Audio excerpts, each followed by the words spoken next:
Rise and shine, Hoosiers. Welcome back to the Bloomington Breakfast Club. I'm Clara Isaac. And I'm Morgan Ludwig. On today's show, we have members from the Cutter cycling team in the studio for a special interview as they gear up for this year's Little 500 race. So grab your bikes, Hoosiers. It's going to be a great morning.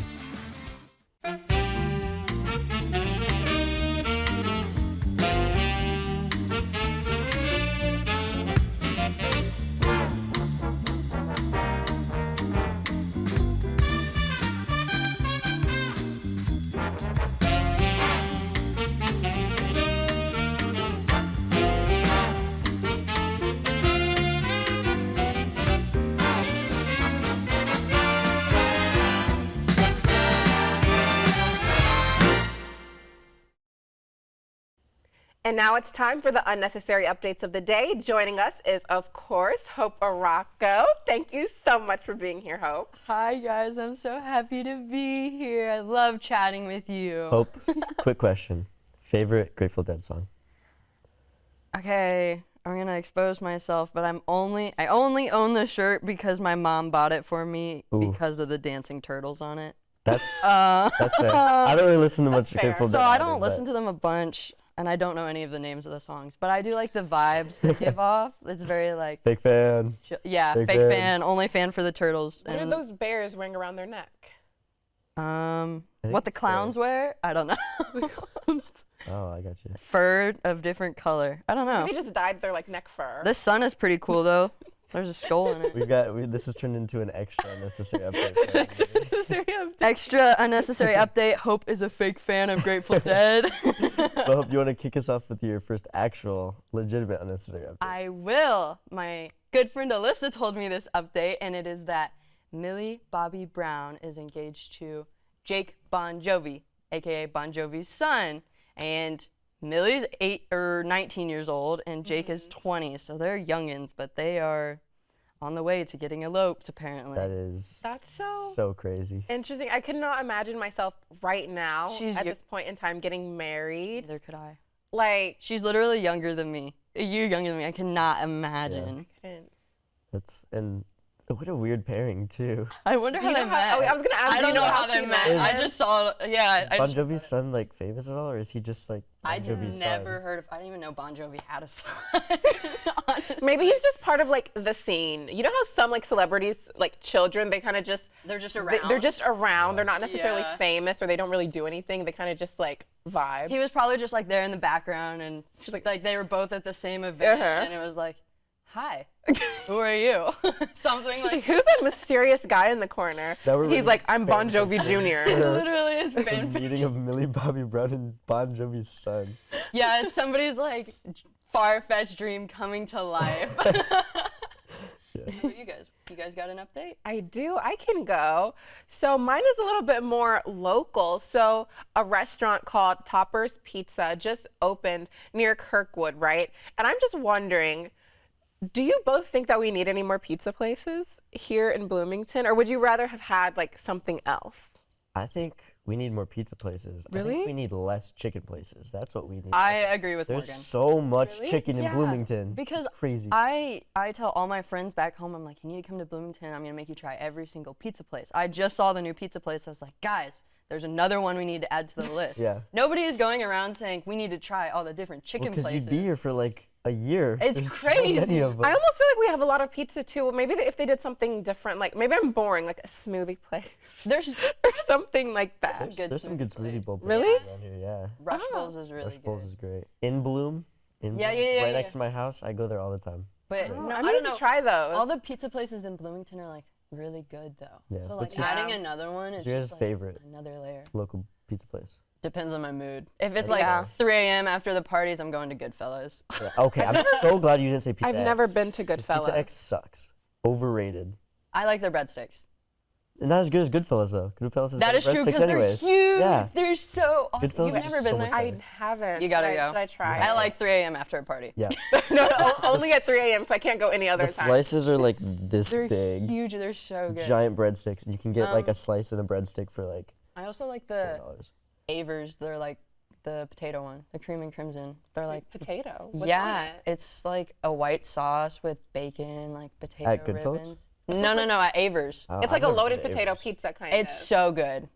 But it's a lot. So it's like you eat one piece and you're like, okay, Yeah. I'm good. Yeah, if it probably has potatoes on it, I'd be like, oh, this is Exactly. But it's really yummy. I've heard Da Vinci is really good, but I'm never too been there. broke to go there. Same. But Same. basically, this is what I'm saying. You both keep naming off all these different pizza places, and I'm like, we have a lot of That's pizza. actually true, We yeah. have a lot of There is a lot of pizza. Bloomington is actually. like a cultured pizza town. Like that, I feel like true. that's just like Mother you go to Bears. Bloomington. Mother Bears is so good. Like there's just so many like household names in Bloomington. Yeah. It's- Household pizza names. yes, and it's like But you too need to much try chicken. this pizza. You need to try this. It's like a part of Bloomington. I feel like. I just thought of that when I was driving here because they were hiring outside of Toppers because they just opened Mm-hmm. like yesterday, and they have like this mac and cheese pizza that they were advertising on Sounds the gross. outside. disgusting. And I was like, Really oh, Well, maybe we all need to try some Yeah. Toppers Next- pizza. we'll try it on the Next next week. episode. We try Unnecessary the, updates. the mac and Toppers cheese pizza. Oh my gosh. We're just gonna slowly make Yeah. IUSTV pay for our lunch every Every, Oh, day. every definitely week. should. Friday.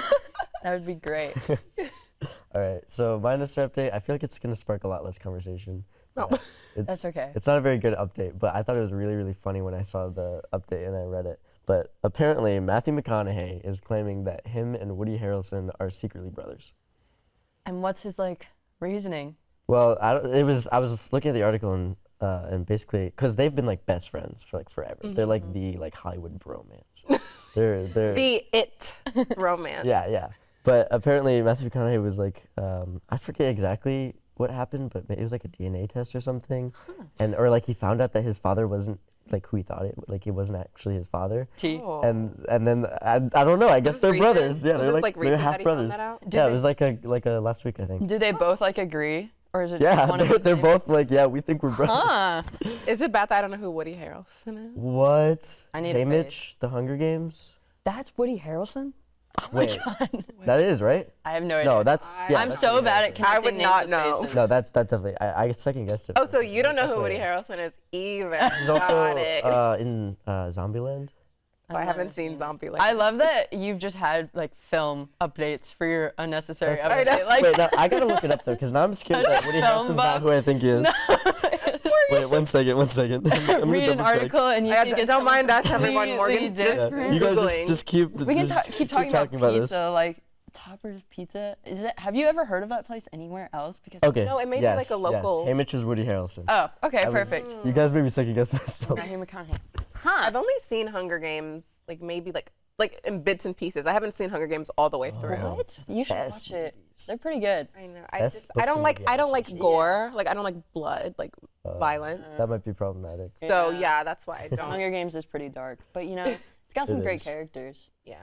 Well, thank you, Hope, for joining us again as always. course. Another truly stellar. I like that our Chunk of unnecessary conversation conversation. went so yeah. It literally went from like pizza, Good bit of Woody Harrelson, Millie Bobby Brown. I mean, That still weirds me out. that is so crazy. I could not imagine getting Yeah. married. Yeah, but after a quick break, we'll be joined by members of the Cutters cycling team. We'll be right back.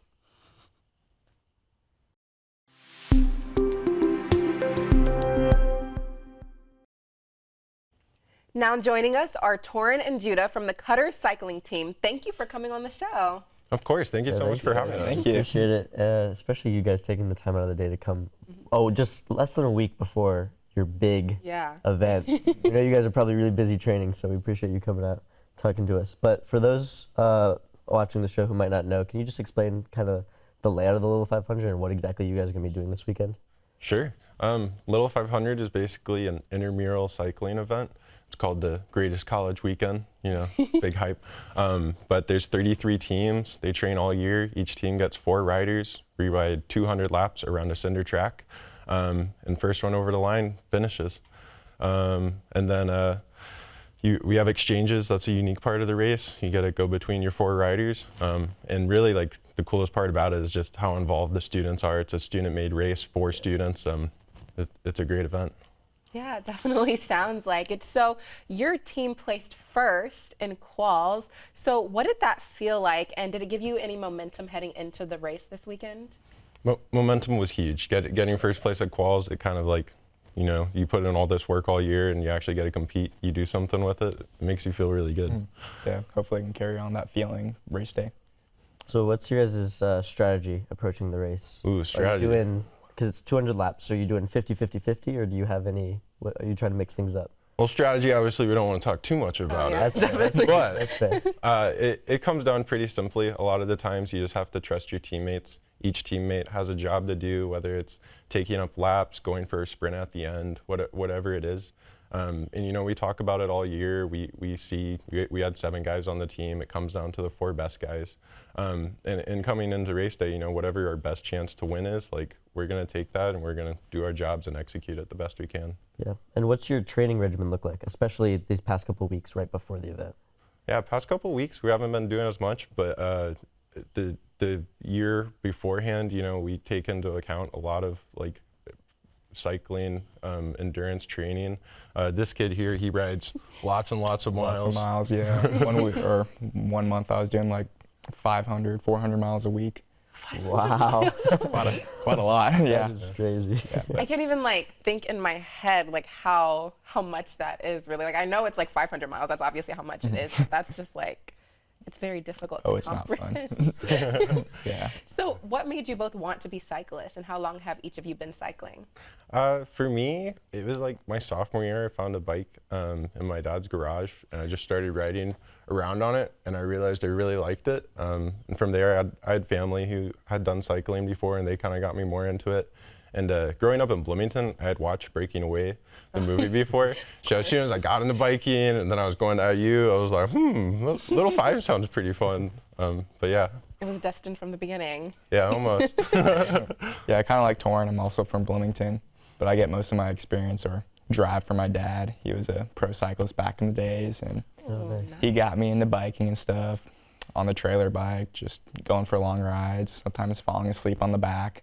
Then slowly graduated to my own bike, continued that for a couple years, and then age 16, I started my own junior development team with a couple friends, and then just found the cutters. And Yeah, so Love cycling has been a part of your life for as long as you can remember then. yeah, That's awesome. it's been a big thing, part of me. Yeah, that's awesome. What would you guys say is the toughest part of the sport? The thing that really, if anything's gonna break you, what's it gonna be? Definitely crashes.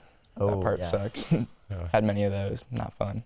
Crashes can definitely be hard. And I'd say that the other part is just the amount of time you have to put into cycling. It's like on the bike is one thing, those 400-mile weeks that you got to do at some point, the hours you spend training, but also it's just like, it's a lot of equipment. You got to clean your bike after every ride. You go for a rainy ride, you got to take stuff apart, put it back together. You got to, manage the eating, the nutrition, the sleep. It's like all encompassing. It can be a lot.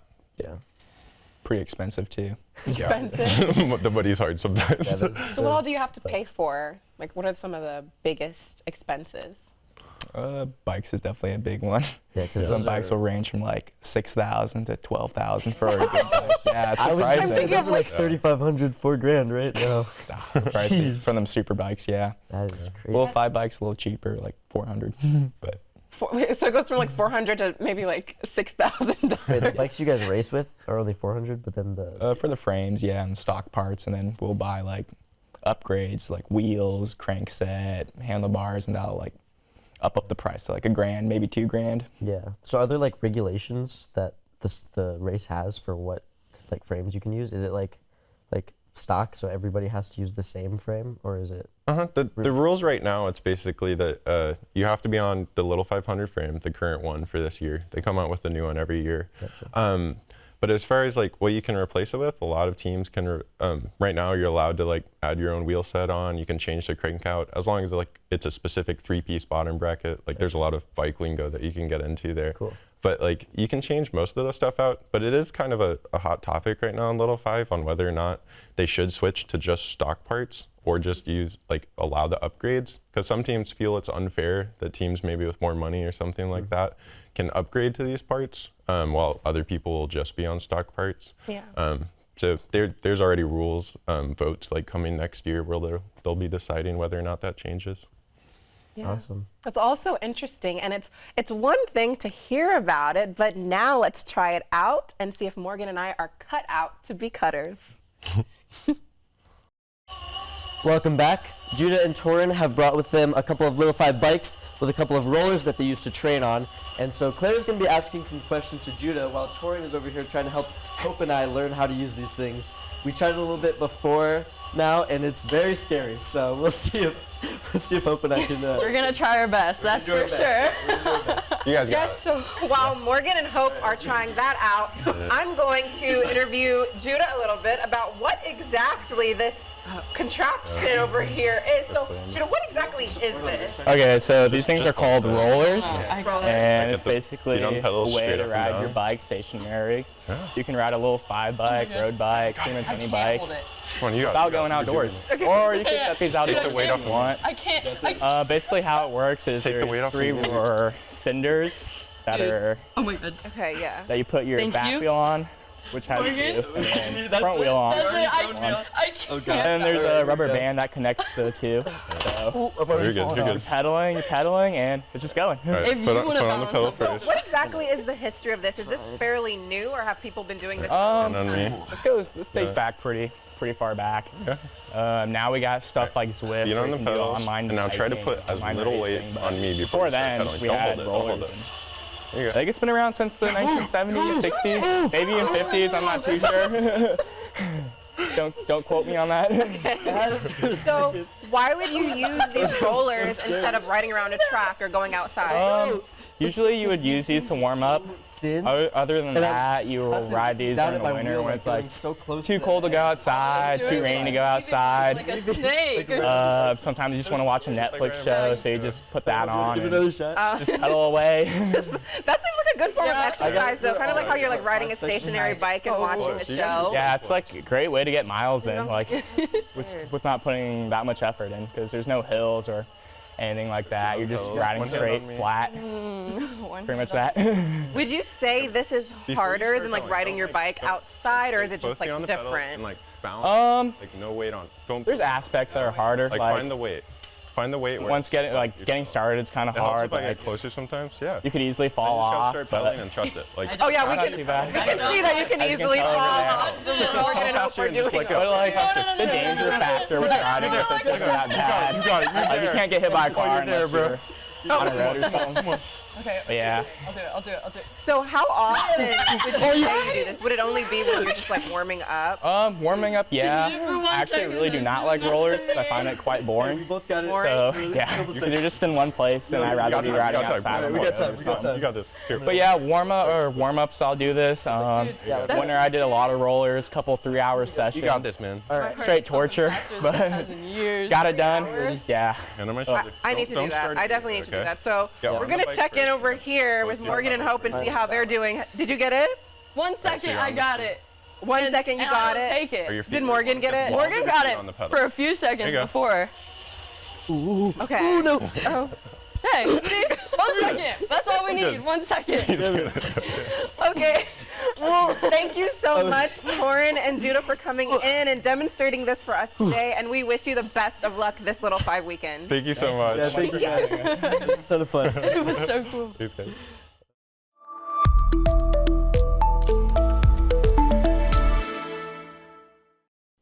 It's now time for the B-Town Buzz, where we share with you some fun events going on around Bloomington this week. It's Little 500 weekend with the 35th running of the women's race on Friday at 4 p.m. and the 72nd annual men's race on Saturday at 2. You can purchase tickets on the IU Student Foundation's website for $35 or on the day for $45. If bike racing isn't your thing, you could check out Drag Night at the Upland Brewing Company's Wood Shop. The event will be hosted by Brie on a Burger and Desiree Bouvier. Tickets are $10. Over at the Bluebird, Rod Tough Curls will perform on Friday night and Jukebox Luke will perform on Saturday. Both shows start at 9 and tickets are $10 and $12. And on Saturday, the Hilltop Garden and Nature Center is hosting an Earth Day plant giveaway. The event takes place from 10 a.m. to 2 p.m., and there will be free houseplants, music, and beautiful gardens to view. And that's it for the show this week. Thank you so much for tuning in. We are always looking to feature more local students, businesses, and organizations. So if that sounds like something you'd be interested in, please contact our producer, Caroline, at carparks@iu.edu. Also, don't forget to follow us on Instagram at IUSTV Entertainment. This has been Morgan Ludwig. And I'm Clara Isaac. Have a great week, Hoosiers.